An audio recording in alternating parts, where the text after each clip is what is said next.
Well, hello, my friends. Today we're looking at Luke chapter 2 and 3.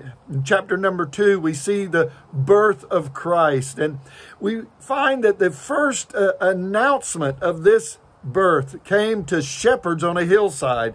And they were the first visitors to this newborn Christ, who lay in a manger in a stable where sheep lay. And Jesus later on said, "I am the good shepherd." So we see this analogy of the sheep and the shepherd throughout Scripture.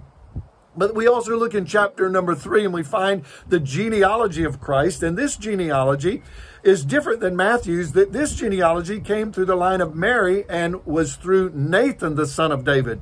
Matthew's was through Joseph and was through Solomon, the son of David. Now, both Nathan and Solomon were children of Bathsheba, but we see a double genealogy of Christ here. But it's chapter number 3 that I want to look at, and it's about John the Baptist. Now, in chapter number 3, verse number 4, it says, "He's the voice of one crying in the wilderness, prepare the way of the Lord." This was prophesied by Isaiah in chapter 40, verse 3, that there would be one that would come and prepare the way of the Lord. Malachi chapter 3:1 also talked about John the Baptist preparing the way of the Lord. Now, friends, I want to say it's so important that you and we prepare the way of the Lord. John was getting people ready to accept this Christ that was coming on the scene to deliver them and to bring them hope. And you and I also are called to prepare the way of the Lord. We look in Matthew chapter 10, when Jesus sent out the 12 disciples and he gave them power and authority to cast out devils, to heal the sick. But what were they doing? They were preparing the way of the Lord, getting them ready to receive Jesus when he came into their town. We find the demon-possessed man of Gadara. After the Lord delivered him, he wanted to follow Jesus. And Jesus said, "No, go back to your hometown.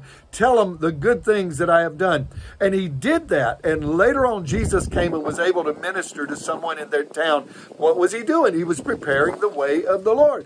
At the end of the Gospels, Jesus says, at the end of Matthew and Mark 2, Jesus says, "Go into all the world and preach," or "Go into all the world and teach." What is he saying? He's saying, go and prepare the way of the Lord.